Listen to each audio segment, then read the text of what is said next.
Hello there, Genso here. This is my Devil May Cry 5 Dante Must Die mode S-Rank walkthrough. This is mission 2 and it is entitled Clifod. And this is actually one of my favorite missions in the game for a couple of different reasons. The first being there are a lot of punching bag enemies in this mission. Impusa guys and caners in large quantity. And what that means is maximum opportunity for you to style with as little resistance as possible. This is going to be our first encounter with the Death Scissors, which is a massive homage to the Sin Scissors from Devil May Cry 1. You're going to see I have a fantastic strategy for dealing with them. If you've never seen that before, what I actually did was the Devil Trigger activation. And the Devil Trigger activation actually stuns that enemy. And with a couple of air taunts, you can get above the scissors. And one Buster Grab will actually finish them off. And it can alleviate a lot of issues that some people have with that enemy. They can be a little block heavy. And can tank your style average. So a neat trick if you've never seen it before. As I'm going to be opening up on these guys with a Devil Trigger activation and a double down. You can really just kind of take this opportunity to go nuts, do what you want. Continue to practice those exceeds. Keep charging the gun.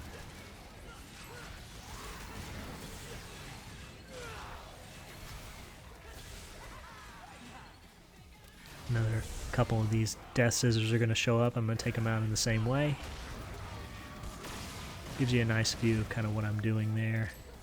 If you'd like to try that for yourself, I definitely recommend it. It can really make some of the fights against those guys a lot more simple with Nero.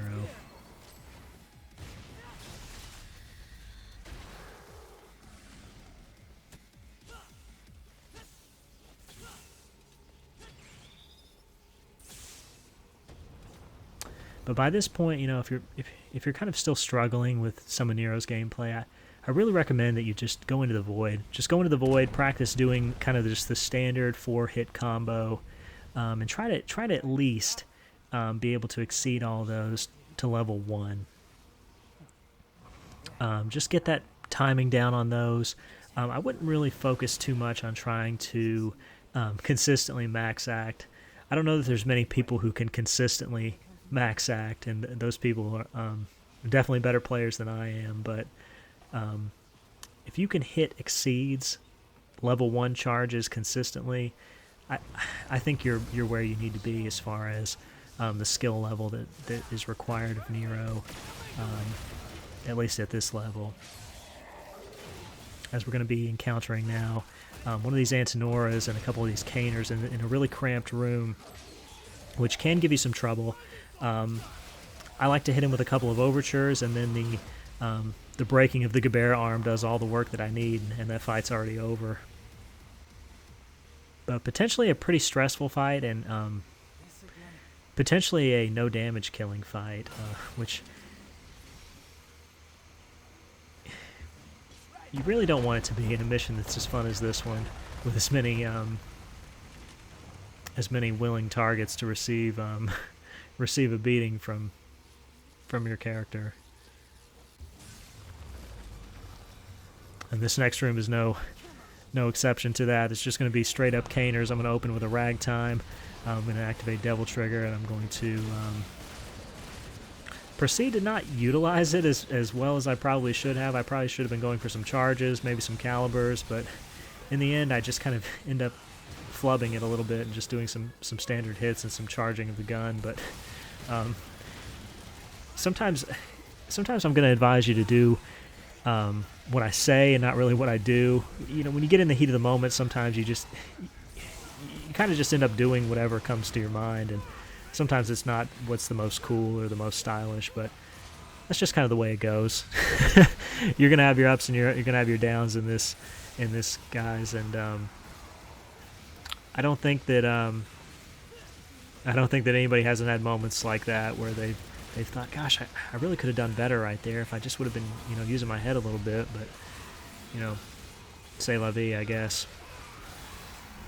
But you're going to be, one thing to note, if you don't know, when you activate the Devil Trigger and you perform a snatch with the Buster Arm, the Buster Arm that Nero gets after completing the game the first time, you'll actually snatch 2 enemies. And it's really worth remapping this to the circle button, kind of like how it is in Devil May Cry 4. In place of the wire snatch, just for this functionality, if nothing else, the ability to snatch 2 enemies at once.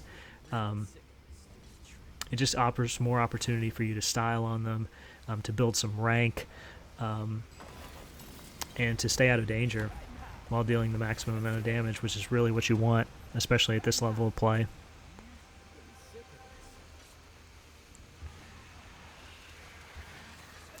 So this is kind of what I was talking about previously as far as skipping some lesser fights. So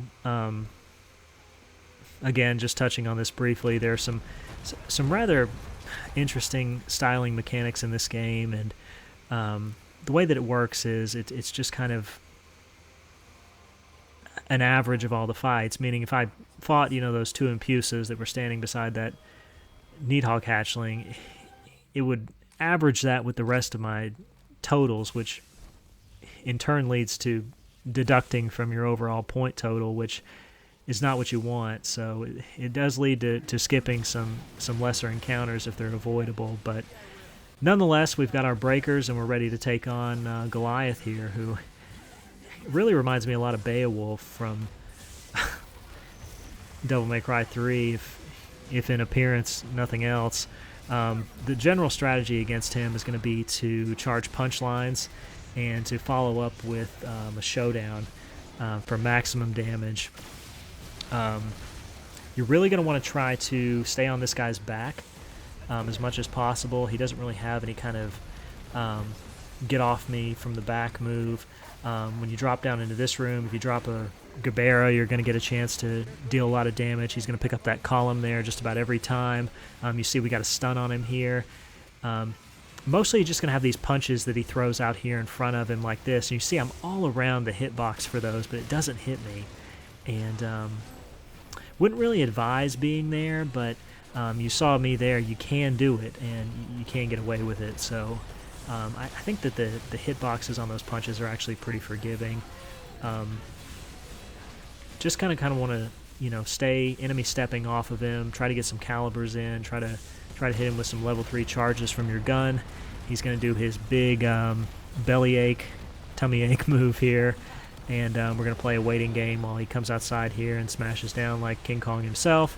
We're going to continue to combo off of him a little bit more, and yeah, just right there, we got the stun on him. You're going to want to go into Devil Trigger, and if you have a Buster Arm, you're going to want to try to break that on him for the maximum amount of damage.